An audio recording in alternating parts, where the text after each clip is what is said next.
शिव महापुराण की कथा कहती है,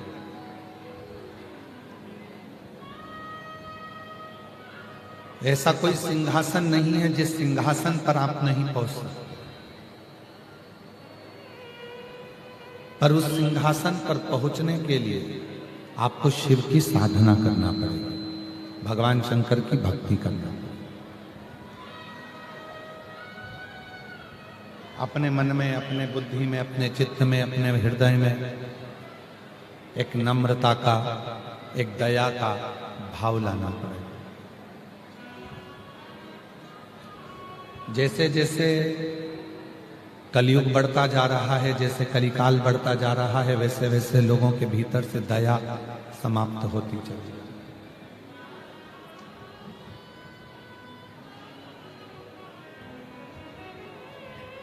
जैसे जैसे कलिकाल बढ़ रहा है, दिखावा, प्रपंच, पाखंड, ढोंग, ढकोसला और ना जाने क्या क्या आडंबर दुनिया में छाता जाए, भक्ति कम होती जाए, भक्ति कम होती चली जाएगी, आडंबर ज्यादा होता चला जाएगा, भक्ति कम होती चली जाएगी, पाखंड ज्यादा होता चला जाएगा, भक्ति कम होती चली जाएगी, दिखावा ज्यादा होता चला जाएगा।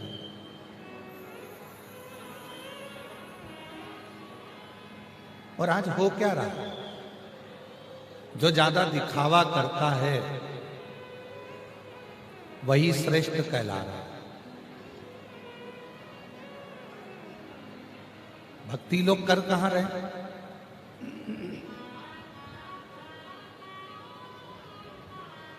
आज लोग भगवान के भजन से, आज लोग भगवान की भक्ति से, भगवान के स्मरण से, भगवान के नाम जाप से बहुत दूर हो गए। और इस मामले में हम तो आप लोगों से कहते हैं, बड़े से बड़ा संत भी आज के समय में केवल दिखावा करने में लगा हुआ है। तुम जो श्रोता हैं, सुनने वाले हैं, गृहस्थ आश्रम में रहने वाले हैं, तुम उन संत से भी बड़े हो जो कम से कम समय निकालकर भगवान को एक लोटा जल तो चढ़ा रहे हैं।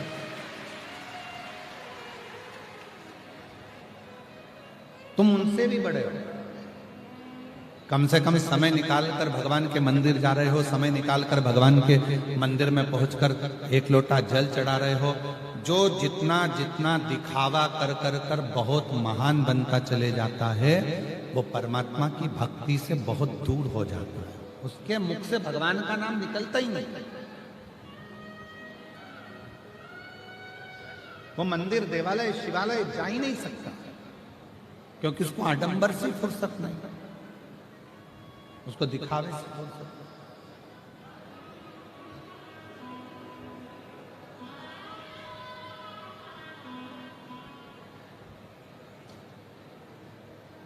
एक बार हम प्रवचन सुन रहे थे तो पूज्य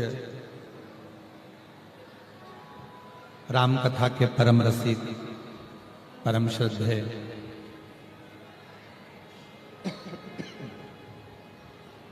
श्री मोरारी बापू जी ने एक बात कही थी।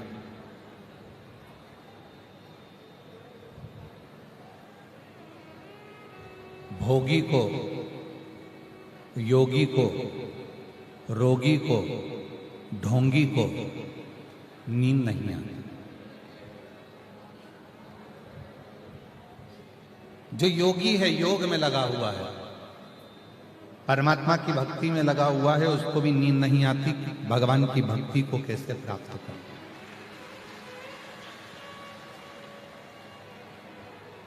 जो योग में लगा है, एक रोगी व्यक्ति होता है जिसको रोग लग गया, उस रोगी को भी नींद नहीं आती, क्योंकि रात भर उसको कष्ट होता है शरीर में।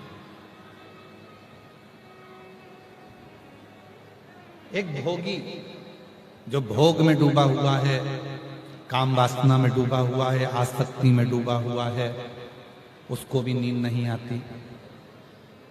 और चौथे नंबर पर है जो ढोंगी है, कल क्या ढोंग करना है, कल क्या नया करना है, जो ढोंग में लगा हुआ है, उसको भी नींद नहीं आती। पूज्य श्री मोरारी बापू जी ने अपने रामचरितमानस में ये 4 ऐसे व्याख्यान दिए जिसको जीव को समझना चाहिए। आज पूरी दुनिया केवल दिखावे की रही, भक्ति समाप्त हो, भजन समाप्त हो। रुद्राक्ष की बहुत सारी माला पहन लो, दिखावा कर लो, भगवान मिलेंगे ना मिल सकते। खूब सारा चंदन लपेट लो, खूब लंबे लंबे बाल बना लो, खूब अच्छे अच्छे कपड़े पहनकर 2-4 लेक्चर दे दो, भगवान प्रसन्न हो जाएंगे? नहीं हो सकते।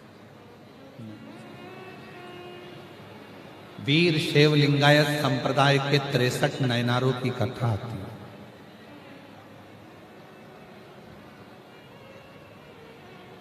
जब आप लोग फ्री रहें तब उन 63 नयनारों की कथा का स्मरण करें। वीर शैव लिंगायत संप्रदाय में भगवान शंकर के 63 भक्तों की ऐसी कथा आती है कि जिन्होंने दिखावा नहीं करा, वो दिखावे से परे है, दिखावे से दूर।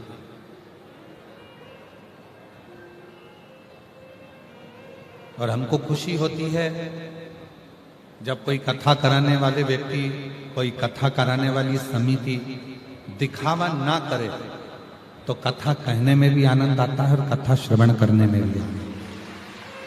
दिखावे से परे हो। और हमने इस समिति को देखा, श्री बहिराम देव सेवा समिति जो है, शिव महापुराण समिति आरणी यवतमाल की, कोई दिखावा, किसी तरह का कोई दिखावा यहां नहीं है।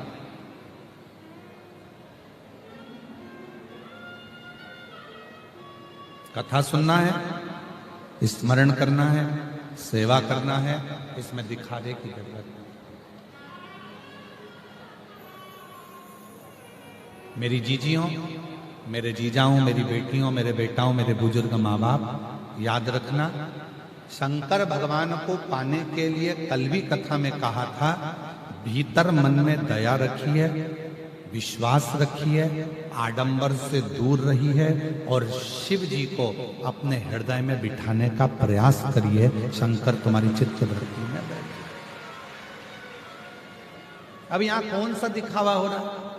आप सब बैठे हो, आप लोगों के लिए ना तो गद्दा लगा है, ना गादी लगी है, ना कोई बिठाने की व्यवस्था है, नीचे पूरा कीचड़ भरा पड़ा है, पूरी मेटिन कीचड़ में लथपथ है, पंडालों में जगह नहीं है, बाहर के पंडाल उड़ चुके हैं, फट गए हैं, लोगों ने अपना अपना एक एक तिरपाल, छाता, पन्नी, साड़ी जो लगा सकते हो वो लगा लगा कर बैठे हो। रोड तक शिव भक्त बैठे हुए हैं, पूरे ग्राउंड में कहीं जगह नहीं है और पूरा ग्राउंड कीचड़ से लथपथ पूरा। सुबह 6 बजे फिर पानी आ गया था, 5-6 बजे फिर पानी गिरना चालू हो गया था, फिर कीचड़ हो गया।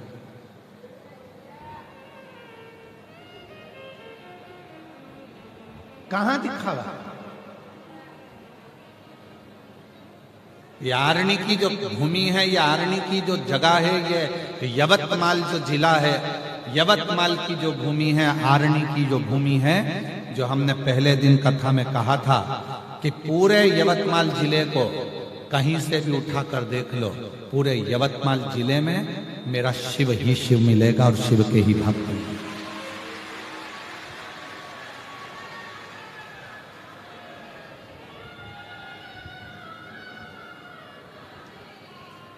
पूरे यवतमाल आरणी के पूरे जिले में, पूरे क्षेत्र में जाकर देख लिए, शिव ही शिव। इसलिए यहां का जो भक्त है, यहां का जो शिव भक्त है, वो केवल शिव के लिए जीता है, शंकर के लिए भजन कर, उसकी अविरल भक्ति, उसका विश्वास, उसकी दृढ़ता शिव के लिए। उसको कोई आडंबर, कोई दिखावा। आज बड़े बड़े कुर्सियों पर बैठकर, बड़े बड़े स्थानों पर बैठकर भी लोग आडंबर और दिखावे में लगे।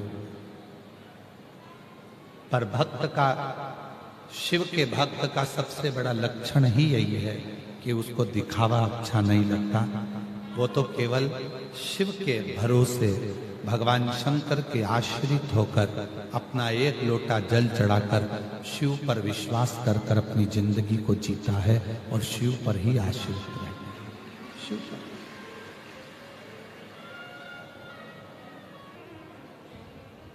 जयपुर में हम मिल रहे थे, कथा का 5वां दिन था। एक लड़का आया,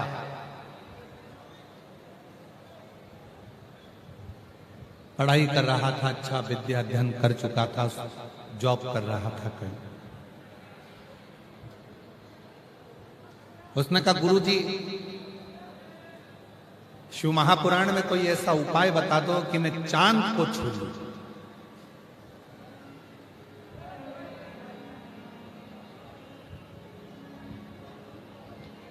शिव महापुराण में कोई ऐसा उपाय बता दो कि मैं चांद को छू लूं। हमने उस लड़के से कहा बहुत बड़ा उपाय है शिव महापुराण में चांद छूने का। पहले तुम एक प्रश्न का उत्तर दो। तुम्हारे घर के पास में 6 घर छोड़कर कौन रहता है, उसका नाम बता। ओ गुरुजी, कोई हमको उसका नाम याद होगा? घर के पीछे 3 घर छोड़कर कौन रहता है, उसका नाम बता। आज के व्यक्ति को पड़ोसी के ऊपर दया नहीं आती, पड़ोसी के ऊपर पड़ोसी का दर्द महसूस नहीं करता और चांद छूने की बात करता। चांद छूने, जिस दिन पास में रहने वाले पड़ोसी का भी दर्द तुम्हें अपना दर्द लगने लगे और जिस दिन तुम्हें अपने रिश्तेदारों का भी दर्द अपना दर्द लगने लगे और दूसरे के दुख को देखकर तुम्हारी आंख में आंसू आने लगे, तो समझ लेना कि तुमने चांद को छू लिया।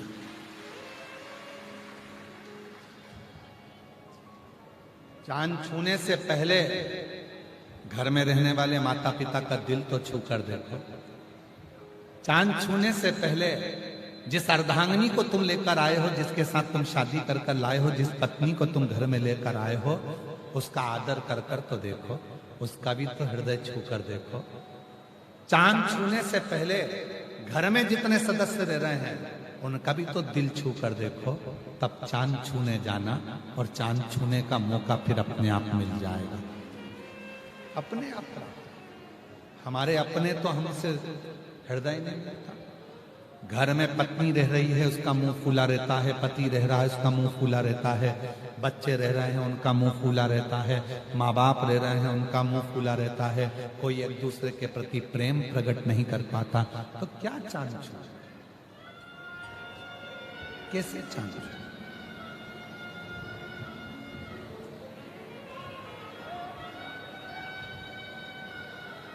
और मत बुरे कर्म कर बंदे वरना पछताएगा, भगवान की आंखों से तू बच नहीं पाएगा, तू बच नहीं पाएगा। अरे ओ अज्ञानी मत करना, अरे ओ अज्ञानी मत करना, तेरे कर्म का फल भी तू ही पाएगा, जैसा किया तूने तेरे आगे आएगा। मत बुरे कर्म कर वरना पछताएगा, भगवान की आंखों से तू बच नहीं पाएगा, तू बच नहीं पाएगा। अरे ओ अज्ञानी मत करना। चांद बाद में छूना, पहले अपने हृदय को छू।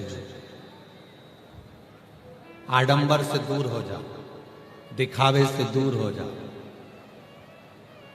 और आरणी की इस पवित्र कथा में यवतमाल की भूमि पर कहूं, जितने भी श्रोता भाई बहन पंडाल में कथा सुन रहे हैं, पंडाल के बाहर सुन रहे हैं, चाहे आस्था चैनल पर सुन रहे हैं, चाहे फेसबुक यूट्यूब पर सुन रहे हैं, चाहे सोशल मीडिया पर सुन रहे हैं, जीवन में कितना भी तकलीफ आए, कितना भी दुख आ जाए, कितना भी कष्ट आ जाए, कितनी बड़ी बीमारी हो जाए और कितना भी दुख सामने आकर खड़ा हो जाए, कोई तुमसे कहे कि हम तुमको वहां लेकर चलते हैं, वहां पर ऐसा व्यक्ति है तुम्हारा दुख हर लेगा, वहां ऐसा व्यक्ति है तुम्हारा कष्ट हर लेगा, किसी पर भरोसा मत करना। अपने घर में से तांबे का एक लोटा उठाना, पानी भरना मटके का, हंडे का, और लेकर सीधे शंकर के मंदिर में जाना चालू कर देना, तुम्हारा दुख कटना प्रारंभ। किसी आडंबर में मत जाना, किसी दिखावे में मत जाना।